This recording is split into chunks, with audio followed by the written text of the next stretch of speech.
Hello, welcome back. Firstly, I want to apologise for having not uploaded for such a long time. Things have just been a bit busy, partly with business. Been working with a lot of customers recently, so I haven't really had much time to focus on my own projects, which makes it a bit harder to film anything.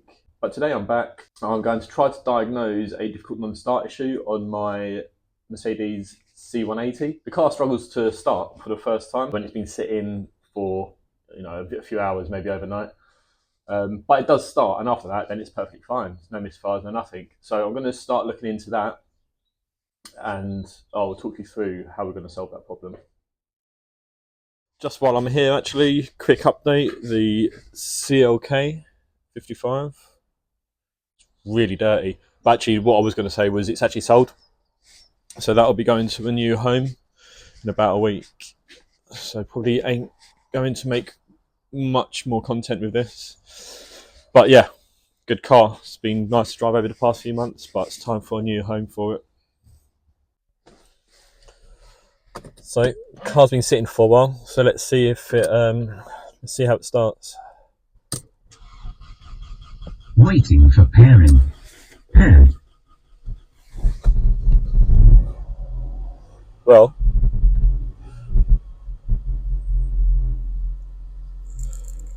apart from my Bluetooth pairing, I think you could hear that the car was clearly struggling to start. So, as you can see, it looks like we've got a P2540 fault, which is a low pressure fuel circuit fault. So it says that the low pressure fuel circuit measurement is implausible fault in the fuel pump, but also it's just there in the engine control module as well. So it's obviously recorded in two places, and it does say current. So it says the signal for the pressure sensor of the low pressure fuel circuit is implausible. That's essentially saying that it can't understand the signal that it's getting. The next thing to do would be to check for your feeds and grounds at the sensor. Make sure that going to the sensor, you've got everything that you expect. And assuming that everything to the sensor is okay, we'll replace the sensor, I think. But let's have a look and see what we can determine. So the sender unit, where the sensor is actually fitted, is behind the passenger seat on a UK car. So it'll be underneath here. So we need to remove these 4 bolts first to get access to it. And that will be the sender unit. So this is the sensor here. It's very dirty under there, so we'll disconnect that connector there. Oh, there we go. I've got 3 pins in there, so you should have a ground, a feed, and a signal wire. So I'll get my multimeter out and we'll test that and see if we're getting what we expect. So first things first, let's check that voltage. So we've got a ground here, which I'm using the body of the vehicle as the ground. Well, which is the ground. So let's check here. So okay, so that's pin was it pin 1, was it? Yeah, so pin 1, as it says just there, will be the signal wire, so getting 5 volts, which is what CAN message is transmitted as voltage, so it's around 5 volts normally, slightly over, slightly lower. So the signal is 5 volts, that's probably about right. I don't, as you can see, you're not getting any other voltage. So I think this is running off a PWM signal, which is pulse width modulation, and essentially that type of a signal is essentially on and off incredibly quickly. So it's so quick that it won't measure on a multimeter. So you need to use something called an oscilloscope to measure that. A multimeter isn't really suitable to measure them sort of signals. So I don't have an oscilloscope, so we can't actually measure that. So what we do know is we're getting our 5 volt signal, which is sensible. If we go like this, so we've got a ground on the body.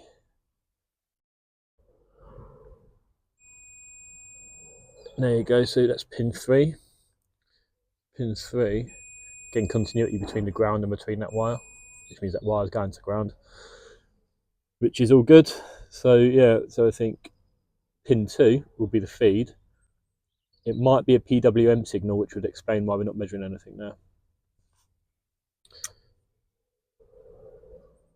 as the other two, check out, we'll assume that's okay. As the other two check out, we'll assume that's okay, and change the sensor. The sensor don't fix it. It could be more of a pump issue, but let's see if we can change that sensor and see if that fixes the problem first. So as you can see, we've got the old sensor out. You can see the old one here. Nothing too interesting to see really, other than it being quite dirty. But essentially, to get that out, you pull out this pin, this clip, which sits like this, and then pull it straight out, and the sensor just pops out. So got a new sensor here. Just put that in, and it should just sort of push in, stick that clip across, and plug it in.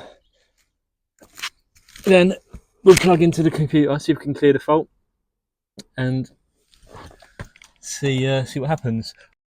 So as you can see, after we've changed the low pressure fuel sensor, the fault's still there, P2540. So the only thing that makes sense to me that it could now be is, if it's not going to be the sensor, it's going to be the fuel sender unit, the fuel pump, because the sensor is obviously not the thing that's the issue. So it's likely reading correctly, but there is a low pressure fault in the system. So if it's got a low pressure problem, you'd think it's the pump not generating a suitable fuel pressure. So I think the next thing to change is the sender unit.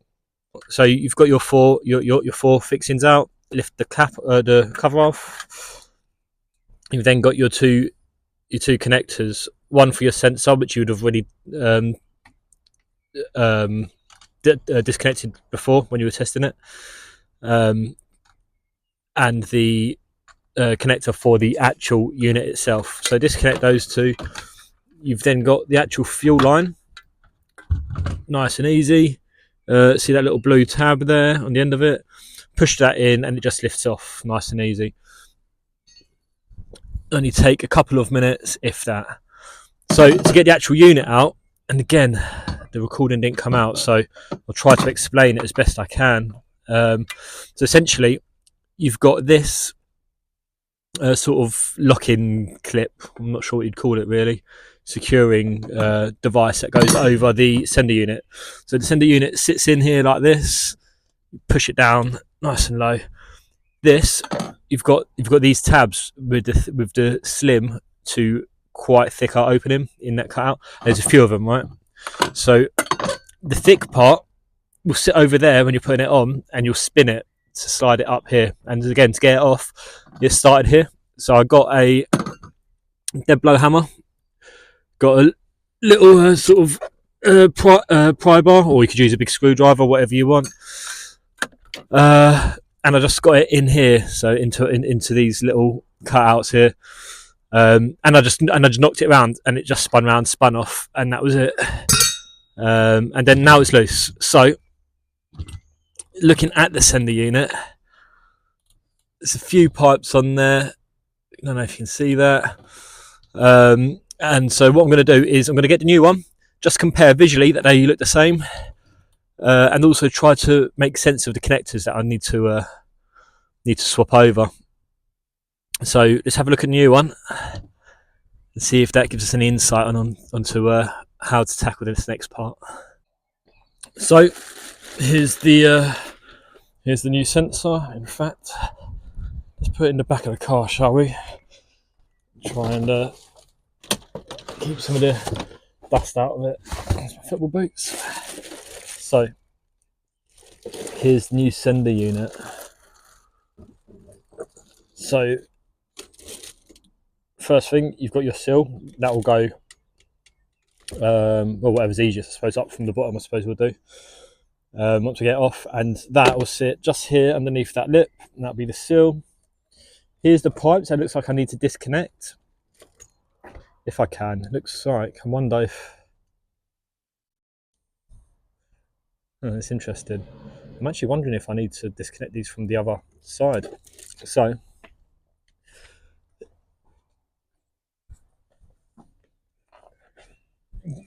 there's another one here.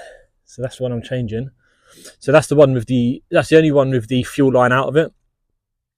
So this one is a pump, and I think it's just because of the shape of the tank. So it has a second pump to make sure you're getting all the fuel out of it from over this side. And this, I think, is connected to that. So this pump is connected to that pump, and then that pump, and from there you pump to the engine. So that's how I understand it to work anyway. So from looking at this, these pipes don't look like they're very easy to change, and these do. They've got like these quick releases on them. Now the quick release will be on the other side for that. So what I'm actually thinking is we probably want to disconnect these pipes. I might have to remove that other pump. What I'll do is I'll see how far out I can get this. Should be a bit difficult with a phone in my hand, so I have to put the phone down. But I'll see how far out I can get that pump, and maybe I can get my hand in there and disconnect it from the other side. Let me have a look. Pretty sure the answer is no. So you can get the pump out. We'll send the unit out here. I can't seem to get. I can get my hand like halfway, and then the tank gets really thin. I can't get my hand over the top. So I think I'll have a look, and I might try and get out the pump on the other side and disconnect the pipes from there. I'm hoping it's not too difficult to feed these pipes and the new sender back over when you're fitting the new one, because it might be a bit difficult, and in that case we might have a problem.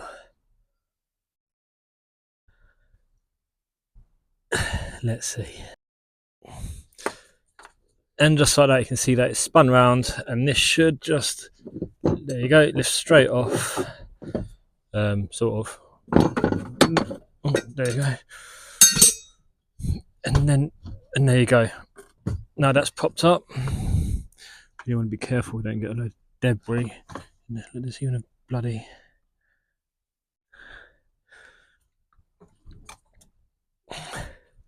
So, and as you can see, there's one of the pipes. Oh shit! So that's popped out. That looks like that just goes in nice and easy. Thank God, didn't expect that to happen. So yeah, so there's one of the pipes. Got to find the other pipe and disconnect them, and hopefully it should just be a straightforward job. Let me see what I can find.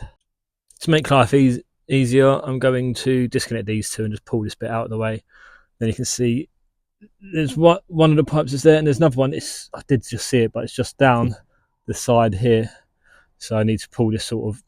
If I disconnect the pipe, I should be able to pull this up, get to the other pipe, and hopefully we'll be okay. So there's the other pipe. Oh, just dropped, but it had this clip. So you push this clip down, and that bottom pipe should just pull out.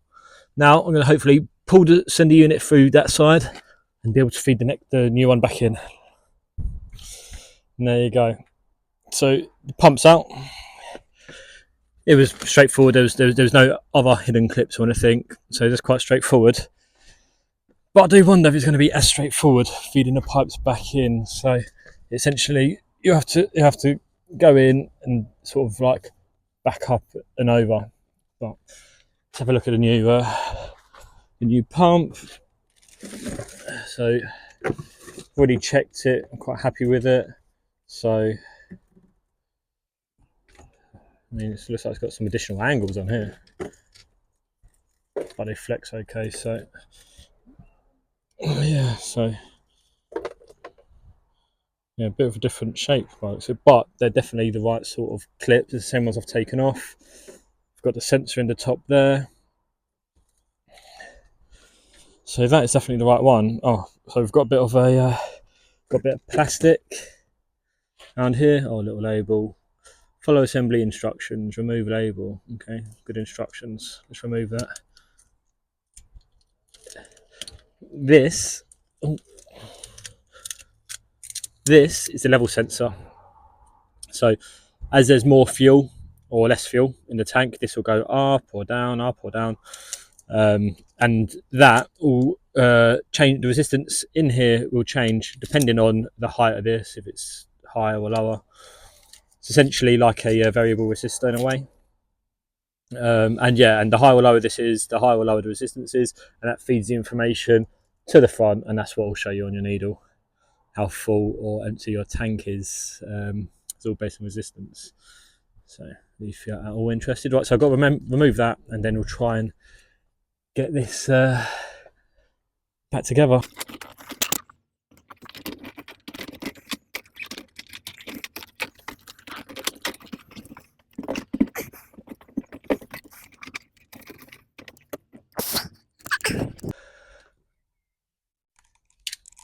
So I'm going to be careful of that little pin and that little that Molex connector, but essentially there's enough length on these pipes that you can bring them over. So I actually forgot that I was still recording and facing the wrong direction, but essentially with that pump sitting like that, the pipes are long enough to come through here, stick your hand in and sort of just dig around, and you can pull them out. So I've connected the bottom one back on, then put the pump back in, put the top one back on, and went on really easy. The whole thing's taken me less than 5 minutes from putting that in, digging around the pipes and connecting them back up. So pipes back on. What I'll do is clean up all this fuel, and that's something to remember. You're going to make a mess, so leave the doors open, try and get some airflow in, but gonna have to clean up all that. I mean, look, we've got a little puddle of it here. Oh, the connector's sitting in it. Definitely not good. I'm gonna clean that up, and then hopefully put that pump back together.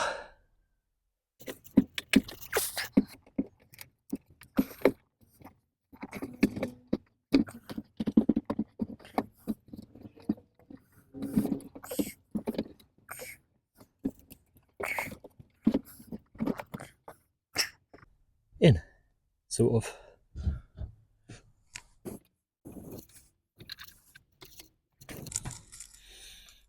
And there's that. Right, now, as I already said, connectors back on. 1, 2, different sizes as well, so you can't really get them the wrong way around. Okay, that's going on. There. So that sill, I can just see it. It sort of sits in a little sort of cutout as well, so you can't really have the sill in the wrong place, you know. So spring loaded, so not a lot of tension, but you know, just put your finger on it, a bit of pressure, this on, and we should be able to line up the bigger cutouts. Oh, there you go, and it drops in. So line this up so the bigger, so the tabs go inside the bigger cutouts, and you should be able to spin it. There you go. So I've spun it a tiny bit, so it's holding, and then you get your special tool, and you just knock it in the opposite direction. Then you knocked it to get it off. It should. Yeah, look, you can see it spinning as I knock it, so don't have to go too hard. Hopefully not. There you go, and you can see when the tabs reach the end, connector back on, and there you go. This side's back together. We'll stick those 4 bolts in.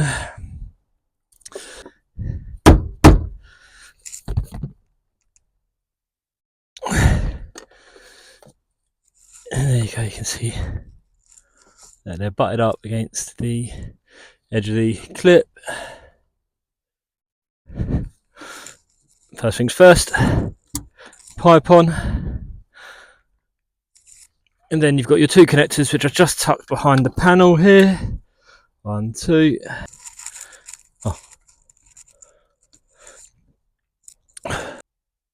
So we've got our faults. I've had a few things disconnected, so first things first, just clear everything. Okay, says there's no faults.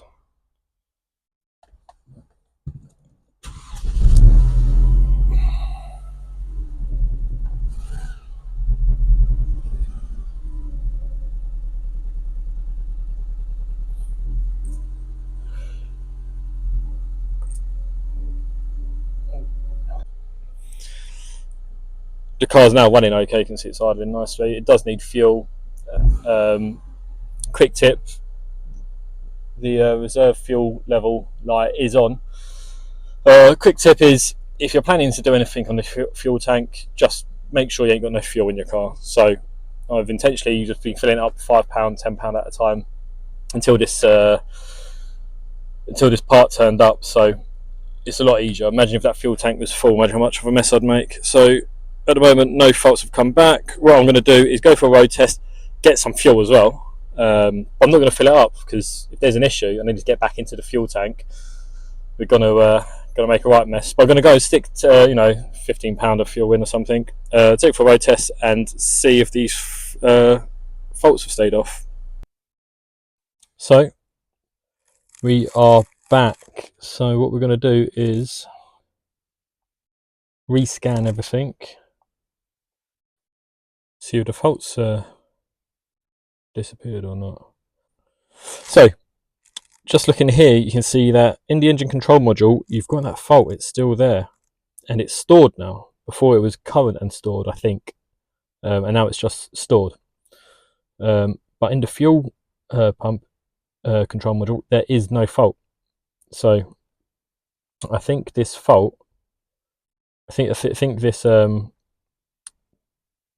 this fault is picked up from the fuel pump by the control module. So there's no fault in there, which is fantastic. The fault is here in the engine control module, but it's stored. So I think that's from previously.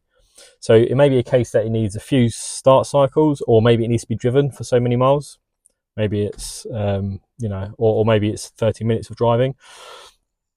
But there'll be something like a period of time, or a distance that you need to drive for that to re-measure and realise that fault's gone. So the fact that it's stored means it's not current, and the fact that it's not in the fuel pump module is really positive. I think the real test is giving it a few hours, or based on this time of the day, it'll probably be tomorrow morning now. Try the car again in the morning, and if it starts up without any struggle, I'd say the problem's fixed. Okay, first start of the day is the problem fixed. Look at that on the button. I'd say the problem is solved.